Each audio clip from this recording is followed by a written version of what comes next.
कोई इंतजार नहीं। ये तो उनकी दया कृपा मेहरबानी हो गई जो दोबारा आपको जगने का अवसर मिल गया। नहीं जो यहाँ बैठे हो इस जंगल में कोई नहीं आता, सब उधर काल के गाल में खड़े रहते, यहाँ कोई नहीं आता। तो ये कितनी बड़ी हमदर्दी है कि हमारी गलती को स्वीकार, यानी कोई ध्यान में नहीं लिया, हमारे गुनाह पाप को ध्यान में नहीं लिया। हमने जो कलंक लगाया मौत का, इससे बड़ी कोई सजा नहीं, इससे बड़ा कोई अपमान नहीं, क्योंकि मर जाना शब्द तो गाली है। लोग जब झगड़ा करते तुम्हारा बाप मर जाए, तुम्हारा भाई मर जाए, तुम्हारा पति मर जाए, पत्नी मर जाए, गाली है। और आप सबने गुरु को गाली दिया या गाली देने वालों के सहयोगी बने और आज भी कर रहे।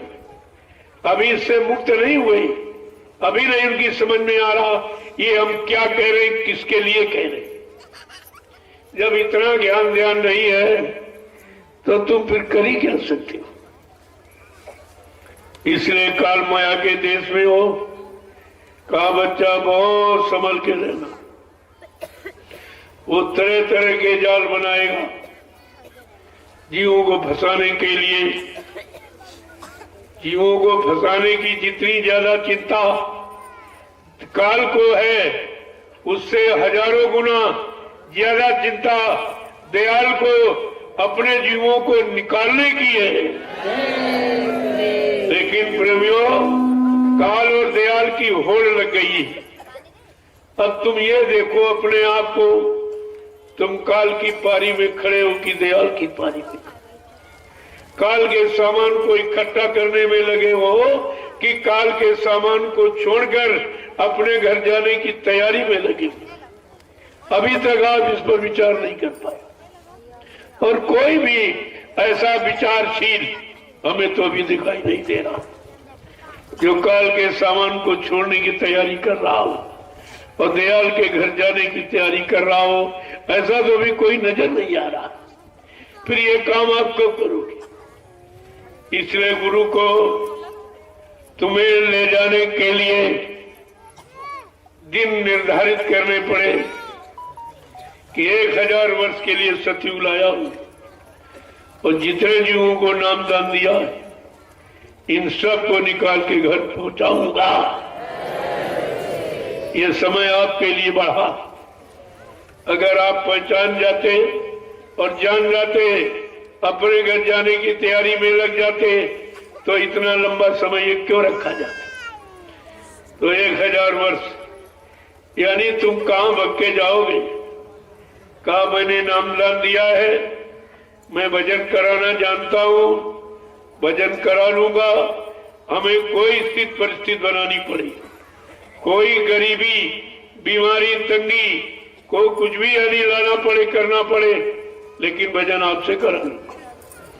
क्यों? जिसने हाथ पकड़ा है वो कच्चा नहीं पकड़ा है। सिंह दहन सतगुरु गहन, केला फरे एक बार, त्रिया तेल हमीर चढ़े न दूसरी बार। का एक ही बार ये काम होता है, ये दोबारा के लिए नहीं रखा जाता। अगर आप इस सूत्र को समझ जाते तो प्रश्न आपका हल हो जाता, लेकिन आप कुछ भी नहीं समझ पाए। तो संत महापुरुषों के कुछ वचनों को सुन लीजिए। मैं तो ऐसे ही आपसे कहता रहूंगा तो आप सोचोगे अपने मन से कह रहे, कुछ मन से बना के गढ़ के कह रहे। तो जरा महापुरुषों के वचन सुन लीजिए आप, तो आपको विश्वास हो जाएगा। नहीं, सबने कहा, सबने यही कहा। अरे 2-2 4 होते ही है, वो कहीं आप चले जाओ और किसी से पूछो तो 2-2 5 नहीं बताएगा, 4 ही बताएगा। जो सत्य है, सिद्ध है, वो इधर उधर नहीं होता है। तो इशारा महापुरुषों का है कि सर्वप्रथम तुमको बांधा कैसे? जड़ चेतन की गांठ लगा के। कहते जड़ चेतन ग्रंथि पड़ गई, यद्यम मखा छूटत कठिनाई। कहा जड़ चेतन की गांठ लगा दी काल माया ने मिलकर, और उस पर जैसे कोई गांठ लगाओ अगर पानी से भिगो तो बहुत मजबूत हो जाती है, पानी से भीगने के बाद बहुत मजबूत हो जाती है। तो जड़ चेतन की गांठ लगाई और भोगों का वो छिड़काव कर दिया, यानी मजबूत कर दिया। कहा है तो झूठ लेकिन छूटत कठिनाई है। जीव के बस की बात नहीं है कि जड़ चेतन की गांठ को खोलकर मुक्त हो जाए। और कहा जब तक जड़ चेतन की गांठ खुलेगी नहीं या खुलने वाला मिलेगा नहीं या खोलने वाले पर विश्वास नहीं होगा तब तक आपका काम नहीं होगा। तो गोस्वामी जी महाराज ने वो संत ही बताते और कोई नहीं, उन्हीं को अंत मालूम है कि इसका अंत क्या है, वही बताते। उन्होंने ही कहा है कि छोरन ग्रांति पाए जो कोई और तब आजी वह कृतार्थ होई। कागर जड़ चेतन की गांठ खुलने की युक्ति मिल गई या किसी महापुरुष की दया पर हो गई, उन्होंने अपनी मौज में आपको दे दी जुक्ति, तो ये जीव घर जा सकता है। लेकिन का ऐसा करने से जिसने लगाई उसको बड़ी चिंता है, वो खुलने नहीं देगा। क्या लिखा है कि छोर निगरान थी जान खगराया और बिघन के करे तब माया। काजर चेतन की गांठ ये नामदान, उसी गांठ खुलने की युक्ति है ये। कागर मिल गई तो माया नाना प्रकार के विघ्न उत्पन्न करेगी, तमाम तरह की विघ्न बाधाएं डालेगी, क्योंकि काल ने माया को हुक्म दिया, आदेश किया है कि कोई जीव मेरे घेरे से निकलने न पावे, मेरे देश से निकलकर बाहर जाने न पावे कोई भी जीव। तो माया ने अपनी सहेलियों को आदेश दिया, रिद्धियों सिद्धियों को, कि ऐसा करना जब कोई जीव सतगुरु के सत्संग में जाए तो उसने वहां पहली बात तो जाने मत देना, बीच में बाधाएं डाल देना कि जा रहा हो तो साधन फेल कर दो, कोई रुकावट का कोई तरीका बना दो, जाम लगा दो, गुरदोरी कर दो, वो कर दो, किसी तरह वो शामिल शरीक न होने पाए। देखो तुम्हारे पीछे कितने लगे, तुम कैसे संभल के खड़े हो सकते हो, कैसे सच्चाई के रास्ते पर चलकर अपने घर पहुंच सकते हो, इतने बाधक तुम्हारे पीछे लगे हुए। और कहा इनसे कहो कि सतगुरु के वचन सुनने न पाए, इनके साथ वो करो कि सतगुरु की शरण में जाने न पावे, अगर जाए तो वहां ठहरने रुकने न पावे, ठहर रुक जाए तो वचनों को सुनने न पावे, और सुनने में इसको सुला देना, नींद आ जाए तो ये सुन न पावे। इतने तुम्हारे पीछे पड़े, तुम कैसे निकल सकते? और स्वयं में सामर्थ्य है नहीं कि आप स्वतः निकल जाओ, वो ताकत जीव में है नहीं। तो कहा कि अपनी सहेलियों से कहती माया कि रीति सीति बहु प्रेर भाई, अबूत लो वह दिखावन आई, कि कल बल छल कर जाए समीपा, अवंचल बात बुझा में दीपा। काकल बल छल प्रपंच करके जो सतगुरु ने ज्ञान का चिराग जला दिया उसको बुझा देना। देखो किस तरह के तुम्हारे साथ प्रपंच, उधर पैरा लगा है जबरदस्त, काम क्रोध लोभ मोह अहंकार का, किसी पहरेदार से तुम लड़ नहीं सकते हो, सबने तुमको परास्त कर रखा। ऐसी कठिनता के बीच ये जीव बेचारा फंसा पड़ा है, कैसे निकलेगा इसको कोई समर्थ निकालने वाला ही चाहिए। कल मैंने आपको बताया था, संत कोई यहां नहीं मारेगा, वही सब जीव को तारेगा। ऐसा समर्थ मानी भूमंडल पर आकर काल को पछाड़ेगा, काल को मार भगाने की आवाज लगाएगा कि मैं काल को भगाऊंगा, यानी कलयुग को भगाऊंगा और सतयुग को लाऊंगा। सबको न्याय सुरक्षा रोजी रोटी की व्यवस्था बना के दूंगा, सबको शाकाहारी बनाऊंगा, सबकी जीवात्मा को जगाऊंगा, परमात्मा से मिलाऊंगा और अपने जगाए नाम जहाज पर बैठा कर इन जीवात्माओं को इनके घर पहुंचाऊंगा। प्रेमियों, एक कितना बड़ा वादा है, आपने अपने मालिक का वादा नहीं समझ पाए तो कितने दुर्भाग्यता का आपने परिचय दिया है। यह सब आपको विचार करना चाहिए। और कहते हैं संभल कौन पाएगा, दोनों चीजें हैं कि ऐसे ऐसे वो माया अपने शैलियों को बेचकर ये विघ्न बाधाएं डालेगी, लेकिन विघ्न बाधाओं से बचेगा कौन जीव, उसके लिए भी कहा है कि हो बूथी जो परम सायानी और तीन तन चीत वह नान हित जानी। का जो बुद्धि सदगुरु के सत्संग को सुनकर समझ पैदा कर ली है, सियानापन यानी निरख परख पहचान की शक्ति ताकत आ गई, वो उनकी तरफ देखेगी नहीं कि रिद्धियां सिद्धियां क्या दे रही क्या कह रही, वो जान जाएगी ये सब बहकाने वरमाने वाले, ये हमको हटाने गिराने वाले। ऐसी सियानी बुद्धि जो सतगुरु के सत्संग में पक गई वो तो बच सकती, बाकी का बचना बड़ा मुश्किल है।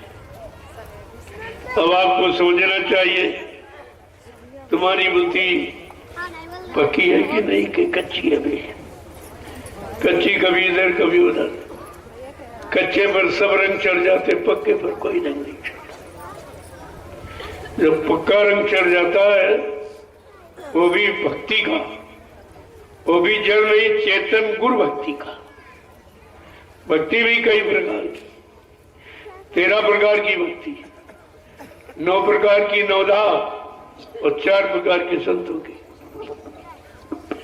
कहने का मतलब यह है, जब आप ये सब जानकारी कर लोगे तो कहीं फंसने और डिगने, हटने भगने का कहीं तुम्हारे अंदर भाव ही नहीं बनेगा। इसलिए महापुरुषों के कुछ वचनों को सुन लीजिए आप कि उन्होंने इशारा क्या किया। आखिरकार जब मेल फंसाओ, जड़ चेतन की गांठ ही है, तो ये गांठ खोलेगा कौन? जीव कहां जाए, किसके सहारे हो जाए? यहां तो खोलने वाला कभी आया नहीं कोई, न सत्यु न त्रेता न द्वापर।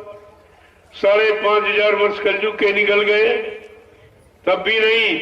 अभी लगभग 750 वर्ष पूरे होने जा रहे, तब से एक संत नाम सुनने को मिला।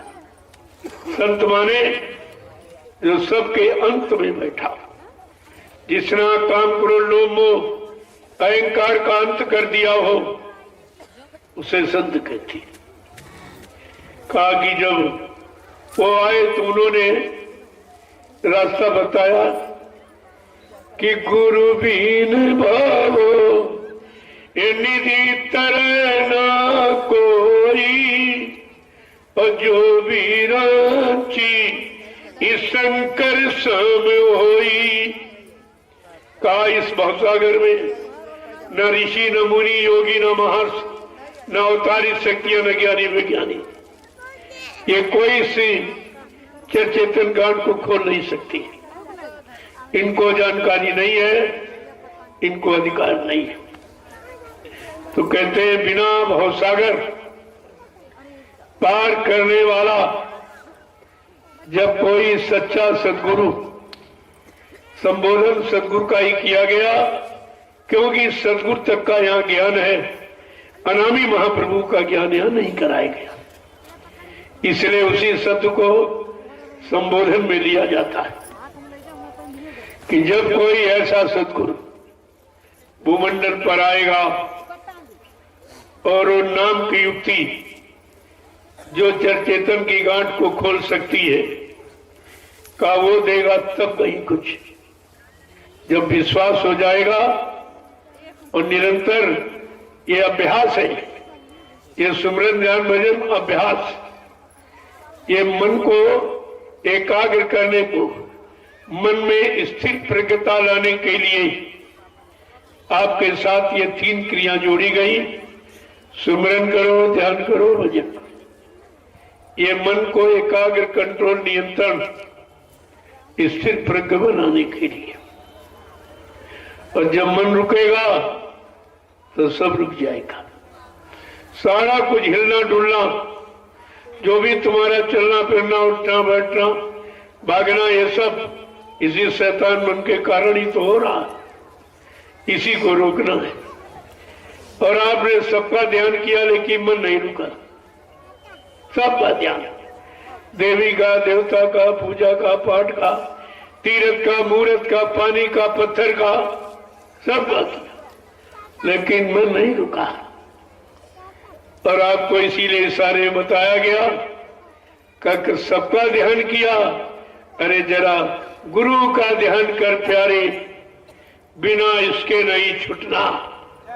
अगर छुटकारा चाहते हो तो समर्थ सदगुरु का ध्यान करो। और वो भी कौन गुरु? जो अपने साथ नाम जहाज लेके आया, जिसने नाम को स्वतः जगाया, जगाकर सिद्ध किया। और वो नाम जो समृद्ध अनामी धाम से आया। देखो ये सब चीजें लागू है, एक चीज नहीं। वो धाम से कोई नाम आया नहीं था। जो संत आए सतलोक से आए, तो सतलोक से आए तो सतलोक जाने वाला नाम उन्होंने दिया। कबीर ने साहब नाम दिया आपको, और शिवदयाल सिंह ने राधा स्वामी नाम, और गुरु नानक जी ने वायु गुरु नाम दिया। लेकिन अनामी धाम पहुंचाने वाला ये जय गुरुदेव नाम प्रभु का, ये प्रभु का नाम है। वो केवल नाम तो संबोधन में आया कि साहब नाम, राधा स्वामी नाम, वायु गुरु नाम, लेकिन उनके साथ ये नहीं जुड़ा है ये नाम किस मंडल से किस मंडल तक जीवात्मा को पहुंचा सकता है। लेकिन जय गुरुदेव नाम के साथ में प्रभु नाम जुड़ा हुआ है, ये आपको ध्यान में रखना चाहिए। इतने नाम आए लेकिन प्रभु नाम, किसी नाम के सामने कोई नाम जुड़ा ही नहीं किया। लेकिन जय गुरुदेव समर्थ, ये कलयुग जीवों को जगाने वाला ये समर्थ नाम जो प्रभु का है, और जीवात्मा का वादा प्रभु नाम से और किसी नाम से नहीं। जीवात्मा को अपने घर जाने का वादा कर्मवास में जो उसने वादा किया है, जरा रामचरितमानस के पन्ने खोल के देखिए आप कि जीवात्मा ने किस नाम से वादा किया कि अब प्रभु कृपा आकर यही भांति और सब ताजी भजन ने करब 3 राती का प्रभु नाम से कह रही है प्रभु अब कृपा दया मेहरबानी कर दो, मैं दिन रात तुम्हारा भजन यानी अपने घर जाने, तुमसे मिलने का काम करूंगी और कोई काम नहीं कर। देखो ये वादा है। और रात दिन यहाँ अखंड पाठ हो रहा रामचरितमानस का, और एक अक्षर भी कोई नहीं जानता। किसी को उसका ज्ञान नहीं है। लिखा तो अक्षर में, लेकिन वो शब्द रचना संत गोस्वामी जी महाराज की। अरे वो शब्द है, शब्द लिखा नहीं जाता। अक्षर मिटता है, शब्द कभी मिटता नहीं है। जो कुछ दो नैनों से देखे, काल भोग सब करता और सब मर जाए, शब्द नहीं मरता। ये मरता नहीं कभी, ये जन्म मरण से अलग है। ये है जीवात्मा के साथ। जीवात्मा भी जन्म मरण अविनाशी